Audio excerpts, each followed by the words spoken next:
Friends, வணக்கம். உங்கள் ஆதரவுக்கு மிக்க நன்றி. நம்ம சேனலை சப்ஸ்கிரைப் பண்ணாதவங்க சப்ஸ்கிரைப் பண்ணுங்கள், லைக் பண்ணுங்கள், ஷேர் பண்ணுங்கள், கமெண்ட்ஸ் பண்ணுங்கள். பெல் ஐக்கானை மறக்காமல் ப்ரெஸ் பண்ணுங்கள். மனிதர் உணர முடியாத காதல் எபிசோட் 10. நித்யாவின் வாழ்வில் அடுத்தடுத்து நிகழப்போகும் நிகழ்வுகளை நாம் கதைக்குள் சென்று பார்ப்போம். நல்லா இருமா, சொன்னது மாதிரி 2 பேரும் நடந்துக்கோங்க என்று கூறிவிட்டு மஹிரா சென்றார். என்னங்க நித்யா, எதையும் யோசிக்காமல் டக்குன்னு சத்தியம் பண்ணிட்டீங்க என்றான் சலீம்.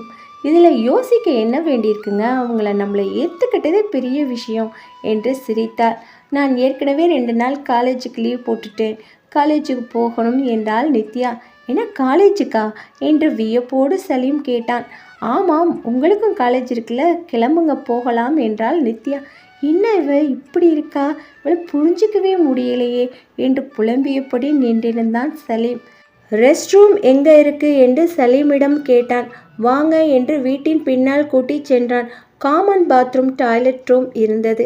இதுதான் என்று காட்டி, உங்கள் வீட்டில் போல தனியாக எல்லாம் இங்கே இல்லை என்றான். நித்யாவிற்கு புரிந்தது. இனி எல்லாவற்றையும் ஏற்றுக்கொள்ள வேண்டும், பழகி கொள்ள வேண்டும் என்று.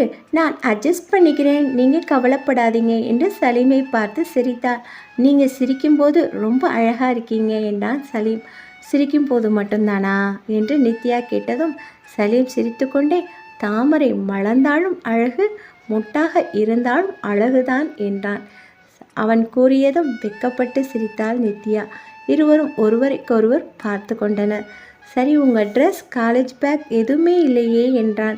எல்லாம் நான் நேற்றே காலேஜ் ஸ்டெப்புக்கு பின்னால் வச்சுட்டு வந்துட்டேன். நேற்று இருந்த அவசரத்தில் மறந்துட்டேன். காலேஜுக்கு போயிட்டு ஈவினிங் எடுத்துகிட்டு வந்துடலாம் என்று கூறிவிட்டு குளியல் அறைக்குள் சென்றாள் நித்யா. நித்யா வருவதற்குள் அவனும் தயாராகி நின்றான். குளித்து விட்டு வெளியே அதே உடையுடன் வந்தாள். சலீம், உங்கள் டவல் இருந்தால் எடுத்துகிட்டு வாங்க என்றாள். இங்கே எனக்குன்னு எதுவும் கிடையாது. நான், அண்ணன், தம்பின்னு 3 பேரும் எல்லாம் ஒன்றா தான் யூஸ் பண்ணுவோம்.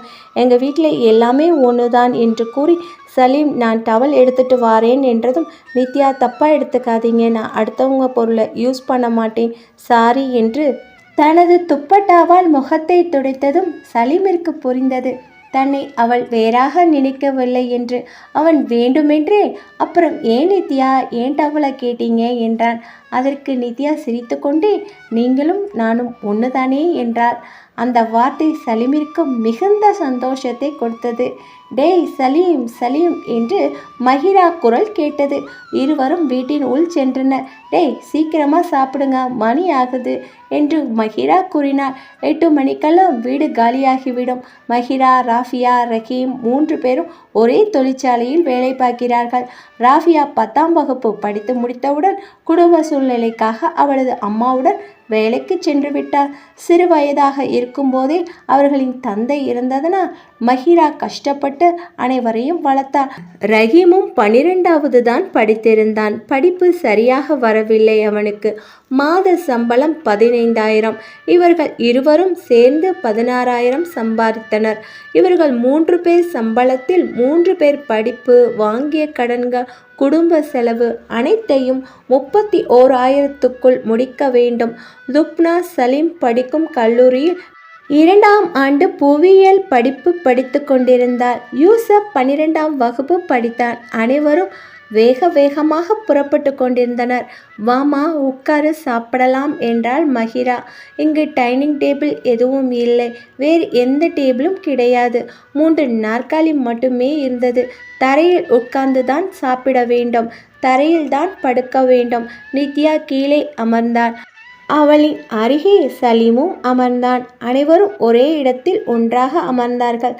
தட்டில் தோசை வைத்து முட்டை கிரேவி வைத்து நித்யாவிற்கு கொடுத்ததும் நித்யா அதை வாங்கி, என்ன வெள்ளையா இருக்கு உருளைக்கிழங்கு, இவ்வளோ வெள்ளையா இருக்காதே என்று முகர்ந்து பார்த்தவளுக்கு நாற்றம் அடிக்க குமட்டி கொண்டு எழுந்து பின்பக்கம் ஓடினான். என்னடா என்று மஹிரா கேட்க பின்னாலே சலீம் ஓடினான். என்னாச்சு நித்யா என்றான். அது என்ன சலீம், அது ஏதோ பேட் ஸ்மெல் வருது என்றாள் நித்யா. அவனுக்கு புரியவில்லை. என்ன சொல்கிற, எனக்கு புரியலை என்றான். அதான் வெள்ளையாக இருந்துச்சு, உருளைக்கிழங்கு இவ்வளோ வெள்ளையாக இருக்காதே, அது ஏன் இப்படி ஸ்மெல் வருது என்றதும் சலீம் சிரித்தான். ஏய், அது முட்டை, உனக்கு தெரியாதா, நீ சாப்பிட்டது இல்லையா? என்றான். ஐயோ, அது முட்டையா? நாங்கள் பியூர் வெஜிடேரியன், இதெல்லாம் சாப்பிடக்கூடாது, பாவம் என்றாள் நித்யா. சலீம் சிரித்து கொண்டே, சாப்பிட்றது பாவமா என்றான். ஐயோ, நான் சாப்பிட்றத சொல்லலை என்றார். எனக்கு புரியுது, சரி வா, அம்மாவை வேறு தோசை சட்னி வச்சு தர சொல்கிறேன் என்று கூறினான். ஐயோ, எனக்கு வேண்டாம், நான் காலேஜ் கேன்டீனில் சாப்பிட்டுக்கிறேன், எனக்கு கொமட்டிக்கிட்டு வருது என்றாள் நித்யா. சலீமிற்கு அவள் பேச பேச சிரிப்புதான் வந்தது. அவளை ரசித்து கொண்டே அவள் பேசுவதை கேட்டான். சலீம், வா, மணியாகுது என்று மஹிரா அழைத்தாள். சரி வா போகலாம் என்றான் சலீம். என்ன வாங்க போங்கன்னு சொன்னீங்க, இப்போ வா போன்னு சொல்றீங்க என்று புருவத்தை தூக்கியவாறு கேட்டாள். சலீம் சிரித்தவாறே, அதான் கொஞ்ச நேரத்துக்கு முன்னாடி சொன்னல, நாம் 2 பேரும் ஒன்றுன்னு, அப்புறம் எனக்கே நான் மரியாதை கொடுத்துக்க முடியுமா என்றதும் நித்யா முகம் முழுவதும் புன்னகை. அவள் வெக்கப்பட்டு சிரித்தார். மறுபடியும் மஹிராவின் குரல் கேட்டதும் இருவரும் உள்ளே சென்றனர். மஹிரா, என்னாச்சுமா என்றதும் சலீம் விஷயத்தை கூறினான். அதுக்காக நாம் எல்லாரும் வெஜிடேரியனாவா ஆக முடியும் என்றால் லுப்னா. எல்லாரையும் ஆக சொல்லலை, அவளுக்கு பிடிக்கலன்னு தான் சொன்னான் என்று சலீம் கூறிவிட்டு, வா போகலாம் என்று அவனது காலேஜ் பேக்கை எடுத்தான். நீ சாப்பிடலையா என்றாள் மஹிரா. இல்லைம்மா, அவளுக்கு பிடிக்காத எதையும் நானும் சாப்பிட்றது இல்லைன்னு முடிவு பண்ணிட்டேன் என்றதும் நித்யா வியப்போடு சலீமை பார்த்தாள். நீ சாப்பிடலனா மிச்சம்தான் என்று லுப்னா கூறியதும், அப்ப எல்லாத்தையும் நீயே சாப்பிடு என்று சலீம் கூறிவிட்டு இருவரும் வீட்டை விட்டு வெளியே செல்லும் போது பக்கத்து வீட்டு பெண் ஒருவர் வந்தாள். வந்தவள் நித்யாவை பார்த்துவிட்டு, யார் இந்த பொண்ணு மகிரா என்றாள். மகிரா உடனே, அது வந்துக்கா, என்னோட ஸ்கூலில் படித்த என்னோட ஃப்ரெண்டோட பொண்ணு, அவள் வெளியூரில் இங்கே ஹாஸ்டலில் தான் தங்கி படிச்சுட்டு இருந்தா. இந்த பொண்ணுக்கு ஹாஸ்டல் சாப்பாடு ஒத்துக்கலை, கொஞ்ச நாள் உன் வீட்டில் இருக்கட்டும்னு சொன்னா என்று மகிரா சமாளித்தாள். நீ படுற கஷ்டத்தில் உனக்கு எதுக்கு இந்த வேண்டாத வேலை என்றால் அந்த பெண்மணி. கரெக்டாக சொன்னீங்க அத்தை என்று லுப்னா கூறியதும் சலீம் லுப்னாவை கோபமாக பார்த்தான். எல்லாம் கொஞ்ச நாளைக்கு தான், நீங்கள் போங்க என்று சலீமிடம் கஞ்சாடை செய்தால் மகிரா. சலீம் நித்யாவை அழைத்து சென்றான். மகிரா, சொல்கிறேன்னு தப்பாக நினைக்காத, வயசு பசங்க இருக்க வீடு, பொண்ணு வேற ரொம்ப அழகா இருக்கா, நம்ம மதத்து பொண்ணா வேற தெரியலை, ஏதாவது ஏடா கூடமாக ஆயிட போகுது, அப்புறம் மற்ற பிள்ளைங்களுக்கு கல்யாணம் பண்ணுறது கஷ்டமாக போயிடும், பார்த்துக்கோ என்று பக்கத்து வீட்டு பெண்மணி கூறியதும் லுப்னா, பாருமா என்ன சொல்கிறாங்கன்னு, இவங்க ஒருத்தவங்களுக்கு தெரிஞ்சால் போதும், இந்த தெருவுக்கே தெரிஞ்ச மாதிரி தான், எத்தனை பேரை சமாளிப்ப என்றால் லுப்னா. அதை நான் பார்த்துக்கிறேன், நீ போ என்று மகிரா கூறினார். தெருவில் இருவரையும் அனைவரும் பார்த்தனர். பார்த்தவர்கள் யார் இந்த பொண்ணு என்று அவரவர் முணுமுணுத்தனர். அம்மா கரெக்டாக தான் சொன்னாங்க சலீம், ஏன் எல்லோரும் நம்மளை இப்படி பார்க்குறாங்க என்றால் நித்யா. இப்படிப்பட்ட ஒரு அழகு தேவதையை யாரும் பார்த்துருக்க மாட்டாங்கல்ல, அதான் பார்க்குறாங்க என்றான் சலீம். சும்மா இருங்க, பப்ளிக் பிளேஸில் இப்படியா பேசுவீங்க? நான் பப்ளிக்காக எதுவும் பேசலையே, என் மனைவி கிட்ட தானே பேசுகிறேன் என்று சலீம் கூறியதும் நித்யாவிற்கு சந்தோஷம் தாங்கவில்லை. அவனது நண்பர்கள் வந்தார்கள். வந்தவர்கள் ஆச்சரியத்துடன், எப்படிடா உங்களை வீட்டில் ஏற்றுக்கிட்டாங்க என்று கேட்டதும் சலீம் நடந்த அனைத்தையும் கூறினான். சரிடா, அம்மா சொன்னதும் சரிதான், நாங்கள் யார்ட்டையும் சொல்ல மாட்டோம் என்றனர். பஸ் ஸ்டாப் வந்தது, பஸ் வந்தது, ஏறினார்கள். நித்யாவிற்கு இது புது அனுபவம். காலை நேரம் என்பதால் பேருந்தில் கூட்டம் அதிகமாக இருந்தது. அவளால் மூச்சு கூட விட முடியவில்லை. ஒரு நாளுக்குள் தனது வாழ்க்கை அப்படியே மாறிவிட்டதே என்று நினைத்து சலீமை பார்த்தான். அவன் அவளை பார்த்து, கொஞ்ச நாள்தான், நான் வேலைக்கு போனதும் உன்னை நான் நல்லா பார்த்துக்கிறேன் என்று அவன் கூறியதும் நித்யா, இப்போவும் நல்லா தான் பார்த்துக்கிறீங்க, எனக்கு எந்த பிரச்சனையும் இல்லை என்று சமாளித்தாள். அவனுக்கு புரிந்தது, நமக்காக கூறுகிறாள் என்று. கல்லூரிக்கு வந்தடைந்தனர். ஈவினிங் பார்க்கலாம் என்று நித்யா கூறியதும் சரி பார்த்துப்போ என்று கூறிவிட்டு சென்றான். கல்லூரிக்குள் சென்று படிக்கட்டு அடியில் மறைத்திருந்த காலேஜ் பேக், லேப்டாப் பேக்கை மட்டும் எடுத்துக்கொண்டு மற்றவற்றை அங்கேயே வைத்துவிட்டார். சாயங்காலம் வீட்டுக்கு செல்லும் போது எடுத்துக்கொள்ளலாம் என்று வைத்துவிட்டு வகுப்பறைக்குள் சென்றார். அங்கு மஞ்சுவை பார்த்ததும் ஏதோ தெரியாதவர்கள் வீட்டிலிருந்து நம் வீட்டிற்குள் நுழையும் போது ஏற்படும் ஒரு நிம்மதி அவளுக்குள் வந்தது. மஞ்சுவை கட்டிப்பிடித்து கொண்டாள். இரவு அவளுக்கு ஏற்பட்ட வலியும் வேதனையும் தன் தோழியிடம் கொட்டி தீர்த்தாள். மஞ்சு அனைத்தையும் கேட்டு அதிர்ச்சியடைந்தாள். நானும் உன்னிடம் ஒன்று சொல்ல வேண்டும், நீ அதை எப்படி தாங்கிக்குவேன்னு தெரியல என்றாள். தனது கண்களை துடைத்து கொண்டு நித்யா, என்ன மஞ்சு என்று கேட்டாள். எங்கள் வீட்டுக்கு எப்படி தெரிஞ்சதுன்னு தெரியல. நான் தான் உனக்கு கல்யாணம் பண்ணி வச்சிருக்கேன்னு தெரிஞ்சு போச்சு. என்னை எங்கள் வீட்டில் அடிக்காத குறைதான். நீயும் இப்படி தான் எவனையாவது நம்பி ஓடி போயிடுவியான்னு எங்கள் அம்மா கேட்டதும் நான் துடிச்சு போயிட்டேன். நான் அப்படியெல்லாம் பண்ண மாட்டேன்னு கெஞ்சி அவங்கள நம்ப வைக்கிறதுக்குள்ள போதும் போதும்னு ஆயிடுச்சு என்று மஞ்சு கூறியதும், சாரி மஞ்சு, என்னால் உனக்கு இப்படி பிரச்சனை வரும்னு தெரியாது என்றாள் நித்யா. என் அப்பா இனிமே உன்கிட்ட பேசக்கூடாதுன்னு சொல்லிட்டாங்க. சாரிடி நித்யா. உன் அப்பா அளவுக்கு என் அப்பா என்னை வளர்க்கலனாலும் என் மேலே எங்கள் அப்பா பாசமும் நம்பிக்கையும் வச்சிருக்காரு. அவருக்கு என்னால் துரோகம் பண்ண முடியாதுன்னு மஞ்சு கூறியதும் சுருக்கென்று குத்தியது. தன் தந்தைக்கு தான் செய்த துரோகத்தை மஞ்சு சுட்டி காட்டுகிறாள் என்றும் தனக்கென்று மனதில் உள்ளவற்றை பகிர்ந்து கொள்ள இருந்த ஒரு தோழியும் தன்னை விட்டு பிரிகிறாள். தன்னிடம் உள்ள அனைத்தும் தன்னை விட்டு போகிறதே என்று மனம் கலங்கினாள். பரவாயில்ல மஞ்சு, நான் தான் அப்பா பேச்சை கேட்காத துரோகம் செஞ்ச பொண்ணா இருக்கேன். நீ உங்க அப்பாவுக்கு எப்பவும் நல்ல பொண்ணா இரு என்று மன வலியோடு கூறினார். அது மஞ்சுவிற்கும் வலியை ஏற்படுத்தியது. ஷாரி நித்யா, நான் இடம் மாற்றி உக்காந்துக்கிறேன் என்று கூறிவிட்டு வேறு இடத்தில் சென்று அமர்ந்தாள். அதை நித்யா கண்கள் கலங்க பார்த்தாள். மஞ்சும் அவளை பார்த்தாள். என்னை மன்னிச்சிருடி நித்யா, எனக்கு வேறு வழி தெரியல என்று மனதிற்குள் நினைத்து கொண்டாள். வகுப்பு சென்றது. மதிய உணவு இடைவேளை வந்தது. நேற்று காலை நித்யா அவளது வீட்டில் உணவு உண்டது. பசி என்று ஒன்று உள்ளதா என்பதை அப்போதுதான் உணர்ந்தாள். அவள் அப்பாவின் ஞாபகம் அதிகமாகி பாத்ரூம்குள் சென்று கத்தி அழுதாள். சொல்லி அழுவதற்கு கூட யாரும் இல்லாத ஓர் நிலையில் இருந்தாள். பசி வந்தால் பத்தும் பறக்கும் என்பார்கள். வீட்டிற்கு சென்றார். இரவு என்ன நடக்கப் போகிறதோ என்று நினைத்து தன்னிடம் உள்ள பணத்தில் கேண்டீனில் தயிர் சாதம் ஒன்று வாங்கி உண்ணப் போனவளுக்கு சலீமின் ஞாபகம் வந்தது.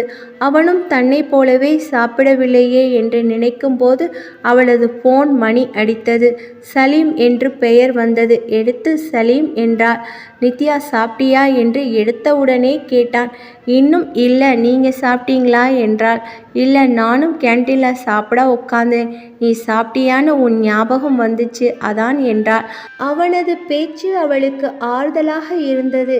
இப்போதான் கர்ட் ரைஸ் வாங்கிட்டு வந்து உங்களுக்கு ஃபோன் பண்ணலான்னு நினச்சேன், நீங்களே பண்ணிட்டீங்க என்றாள். நீங்கள் என்ன சாப்பாடு என்றால் நித்யா. அதே தயிர் சாதம்தான் என்றான். இருவரும் பேசிக்கொண்டே உணவருந்தினார்கள். சரி சலீம், கிளாஸ் ஸ்டார்ட் ஆக போகுது, நான் வைக்கிறேன் என்று கூறிவிட்டு வகுப்பறைக்குள் சென்றாள். மாலை வகுப்பு முடிந்து பஸ் ஸ்டாப்பிற்கு வரும்போது அவளது 2 பேக் அனைத்தையும் தூக்க முடியாமல் வந்ததை பார்த்து சலீம் ஓடி வந்து வாங்கி கொண்டான். மஞ்சு இவர்களை பார்க்காமல் அந்த பக்கமாக திரும்பி நின்றதை பார்த்த சலீம் நித்யாவிடம் கேட்டான். நித்யா அனைத்தையும் கூறியதும் சலீமிற்கு நித்யாவை நினைத்து ரொம்ப கஷ்டப்பட்டான். தன்னால் அவள் அனைத்தையும் இழந்துவிட்டதாக, இனி அனைத்தும் தாமாக இருக்க வேண்டும் என்று நினைத்தான். அவளது கையை பிடித்து, கவலைப்படாத, எல்லாம் சரியாயிடும், நான் இருக்கேன் என்றான். நித்யா சின்ன புன்னகை புரிந்தாள். பேருந்து வந்தது. அதில் ஏறி வீட்டை நோக்கி வந்தடைந்தனர். சலீம் பூட்டியிருந்த வீட்டை திறந்தான். உள்ளே இருவரும் சென்றனர். சலீம், அம்மா மற்றவங்க எல்லாம் எப்போ வருவாங்க என்றாள் நித்யா. அவங்க வேலை முடிஞ்சு வர 6 மணிக்கு மேலாகும். தம்பி கோச்சிங் கிளாஸ் முடிஞ்சு அவனும் 6 மணிக்கு தான் வருவான் என்றான். ஆமாம், கேட்க மறந்துட்டேன். லுப்னா ஏன் நம்ம ஏறின பஸ் ஸ்டாப்புக்கு வரல? காலையிலும் நம்ம கூட வரலையே என்றாள். எங்கள் காலேஜ் கார்னரில் இருக்கிறதுனால முன்பக்கம் ஒரு பஸ் ஸ்டாப், சைடில் ஒரு பஸ் ஸ்டாப் இருக்குது. நான் சைடில் இருக்க பஸ் ஸ்டாப்புக்கு வருவேன். அவள் முன்பக்கம் வருவா. அவள் வர நேரம்தான் இப்போ என்று கூறினான் சலீம். சரி சலீம், என்னோட திங்ஸ் எல்லாம் எங்கே வைக்கிறது என்று நித்யா கேட்டதும் என்ன சொல்வது என்று புரியாமல் யோசித்தான். இங்கே நாங்கள் இருக்கிற ரூம்லே வை, பார்த்துக்கலாம் என்றான். பேக்கை எடுத்துக்கொண்டு அறையினுள் சென்றான். அவளும் பின்னாலே சென்றாள். அங்கு 2 செல்ஃப் மட்டுமே இருந்தது. அனைத்து மூவர் துணிகளில் நிரம்பி இருந்தது. அறையே குப்பையாகவும் மண்ணாகவும் இருந்தது. அனைவரும் வெளியில் சென்று விடுவதால் வீட்டை சரியாக பராமரிக்க முடியாமல் இருந்தது. பேக்கை ஒரு ஓரமாக வைத்துவிட்டு சுத்தம் செய்ய ஆரம்பித்தாள். என்ன நித்யா பண்ற? இதெல்லாம் நீ பண்ண வேண்டாம் என்றான் சலீம். நம்ம வீட்டை நாம தானே சுத்தமாக வச்சுக்கணும் என்றதும் அந்த வார்த்தையை கேட்டு சலீமிற்கு சந்தோஷமாக இருந்தது. நானும் ஹெல்ப் பண்ணுறேன் என்று இருவரும் சுத்தம் செய்ய ஆரம்பித்தனர். லுப்னாவும் வீட்டிற்குள் வந்தார். இருவரும் வேலை செய்வதை பார்த்தார். இந்த பக்கம் இருக்கிறத இந்த பக்கம் எடுத்து வைக்க மாட்டான். இப்போ இவளுக்காக விழுந்து விழுந்து வேலை பார்க்குறான் என்று மனதிற்குள் நினைத்து கொண்டு நாற்காலியில் அமர்ந்தார். இங்கே நாங்கள் வேலை பார்த்துட்டு இருக்கோம், நீ மட்டும் என்ன பண்ணுற? வா என்றான் சலீம். நீ பார்க்குறதுனா பாரு, நீ அவளுக்காக பார்க்குற. என்னமோ இத்தனை நாள் இந்த வீட்டுக்காக உழைச்ச மாதிரி கேட்குற. நீ ஒரு தண்டச்சோறு, இனிமே அவளும் ஒரு தண்டச்சோறு. நீங்கள் பாருங்க, எனக்கு வேலை பார்க்க வேண்டிய அவசியம் இல்லை என்றாள் லுப்னா. சலீமிற்கு கோபமாக வந்தது. அமைதியாக இருங்க சலீம் என்று நித்யா கூறினார். சமையல் அறை அனைத்தையும் சுத்தம் செய்து முடித்தனர். மணி 6 ஆனது. மற்ற அனைவரும் வீட்டிற்குள் வந்தனர். மஹிரா வீட்டை பார்த்து அவளுக்கு சந்தோஷமாக இருந்தது. ஏமா நீ எல்லாம் இதை பண்ணின என்று நித்யாவை கேட்டார். நித்யா சிரித்து கொண்டே நம்ம வீடு தானம்மா என்ற வார்த்தை கேட்டு அனைவரும் சிரித்தனர், லுப்னாவை தவிர. மஹிரா வரும்போதே பாலுடன் வந்திருந்தாள். அவள் சமையல் அறைக்குள் சென்றாள். நித்யா தனது பேக்கில் இருந்த ஒரு சுடிதாரை எடுத்துக்கொண்டு பின்பக்கமாக சென்றாள். குளியல் அறைக்குள் சென்று குளித்துவிட்டு அங்கே உடைகளை மாற்றி கொண்டு வந்தாள். மஹிரா, இந்தாம்மா டீ எடுத்துக்கோ என்றாள். இல்லம்மா, நான் டீ குடிக்க மாட்டேன், காஃபி தான் குடிப்பேன் என்றாள் நித்யா. நீ குடிக்கிறது எல்லாம் குடிக்க, இது உன் வீடு இல்லை. இங்கே என்ன இருக்கோ அதை தான் நீ குடிக்கணும் என்றாள் லுப்னா. சலீம் கத்தினான். நீ ஏன் இப்படி இருக்க? நான் குடிக்க மாட்டேன்னு தான் சொன்னா. எனக்கு காஃபி தான் வேணும்னு சொன்னாளா என்று சலீம் கோபப்பட்டான். டேய், 2 பேரும் சண்டை போடாதீங்க. நான் எல்லா பால்லையும் டீ போட்டுட்டேன், இருமா. டேய் யூசப், பாலும் காஃபி தூளும் வாங்கிட்டு வாடா என்று மஹிரா கூறியதும், அம்மா வேண்டாம்மா, என் ஒருத்திக்காக வேண்டாம். நான் காஃபியும் விரும்பி குடிக்க மாட்டேன், எப்பயாவது தான் என்று சமாளித்து கொண்டு அறையினுள் சென்று தனது லேப்டாப்புடன் அமர்ந்தார். சலீமிற்கு கஷ்டமாக இருந்தது. அவனும் டீ கிளாஸுடன் சென்று அவள் அருகில் அமர்ந்தான். அவனை பார்த்ததும் சிரித்தாள். அவனும் சிரித்துவிட்டு, என்ன பண்ணுற நித்யா என்றான். பார்ட் டைம் ஜாபுக்கு காலையில் அப்ளை பண்ணியிருந்தேன். ஒரு கம்பெனியில் இருந்து இன்டர்வியூ அட்டன் பண்ண சொல்லியிருந்தாங்க. 2 லெவல் பாஸ் பண்ணிட்டேன், கடைசி லெவல் அட்டன் பண்ணணும் என்றாள். சலீம் வியப்போடு பார்த்தான். என்ன நித்யா, ஏன் என்று அவன் முடிப்பதற்குள், சலீம் நேத்தே எனக்கு எல்லாம் புரிஞ்சிடுச்சு. இப்போ நம்ம குடும்பம் இருக்க சூழ்நிலையில் என்னால் முடிஞ்ச ஹெல்ப்பை பண்ணலாம்னு தான். இன்னும் நமக்கு காலேஜ் முடிய 5 மாதம் இருக்குது. நெக்ஸ்ட் பிளான் பண்ணணும். இன்னும் நீங்கள் படிக்கணும், பிஹெச்டி முடிக்கணும், நீங்கள் ஒரு காலேஜ் லெக்சரராக ஆகணும். அதுக்கெல்லாம் பணம் வேணும். நம்ம 2 பேரில் யாராவது ஒருத்தர் சம்பாதிக்கணும் என்றாள் நித்யா. சலீம் வருத்தப்பட்டான். என்ன நித்யா, இதெல்லாம் நான் செய்யணும்? நான் நீ என்று ஏன் பிரித்து பார்க்குறீங்க? ஏன் கணவன் சம்பாதிச்சு தான் மனைவி படிக்கணுமா? நான் சம்பாதிச்சு உங்களை படிக்க வைக்கக்கூடாதா என்றதும் அவனது கண்கள் கலங்கின. அவனது கண்களை துடைத்து விட்டார். நம்ம லைஃப்பில் கொஞ்ச நாள் கஷ்டப்பட்டால் நம்ம நல்ல நிலைக்கு வந்துடலாம். நீங்கள் கவலைப்படாதீங்க, நான் பார்த்துக்கிறேன். அப்புறம் ஒரு விஷயம், உங்களை தவிர்த்து நான் வேலை பார்க்குற விஷயம் யாருக்கும் தெரிய வேண்டாம் ப்ளீஸ் என்றார். சலீம் சரி என்று அவளது கையை பிடித்தான். இன்டர்வியூ ஸ்டார்ட் ஆகிடுச்சு என்று காதில் ஹெட்ஃபோனை மாட்டிக்கொண்டாள். சலீம் அவளையே பார்த்து கொண்டிருந்தான். அவள் பேசும் ஆங்கிலம், அவர்கள் கேட்கும் கேள்விகளுக்கு உடனே கொடுக்கும் பதில் அனைத்தையும் அவன் கவனித்து கொண்டிருந்தான். சிறிது நேரத்தில் சந்தோஷமாக சிரித்து கொண்டே, நான் செலக்ட் ஆயிட்டேன் சலீம் என்றாள். வாழ்த்துக்கள் நித்யா என்று சலீம் கூறிவிட்டு, நித்யா, நான் எந்த விதத்திலையும் உனக்கு நான் பொருத்தமானவனா? இல்லை, உன் படிப்பு, அந்தஸ்து, உன்னோட அறிவுக்கு எதுக்குமே நான் பொருத்தமானவன் இல்லை என்று சலீம் கூறும்போது நித்யா வேகமாக, என்ன சலீம், அப்படி சொல்லாதீங்க. உங்கள் நல்ல மனசுக்கு முன்னாடி என் படிப்பு, வசதி எதுவும் நிற்க முடியாது. நான் சொன்ன ஒரே வார்த்தைக்காக என்னை நம்பி கோயிலுக்கு நேற்று வந்தீங்கல்ல, அந்த நம்பிக்கைக்கும் நீங்கள் என் மேலே வச்சிருந்த காதலுக்கும் எதுவும் ஈடாகாது என்று அவனது இரு கைகளையும் பிடித்து கூறினார். சலீம் அவளது கைகளுக்கு முத்தம் கொடுத்து ஐ லவ் யூ என்றான். அவள் உடல் சிலிர்த்தது. அவள் வெட்கப்பட்டு அவனது கைகளிலிருந்து அவளது கைகளை எடுக்க முயற்சி செய்தாள். அவன் விடவில்லை. இறுக்கமாக பிடித்தான். விடுங்க சலீம் என்றாள். முடியாது என்றான். அவளுக்கு அவனை பார்க்க பார்க்க சிரிப்பு வந்தது. இருவரும் ஒருவரை ஒருவர் பார்த்து கொண்டிருந்தனர். சலீம் அண்ணா என்று அழைத்தபடி யூசப் உள்ளே நுழைந்ததும் இருவரும் கையை சட்டென்று விட்டு விலகினர்.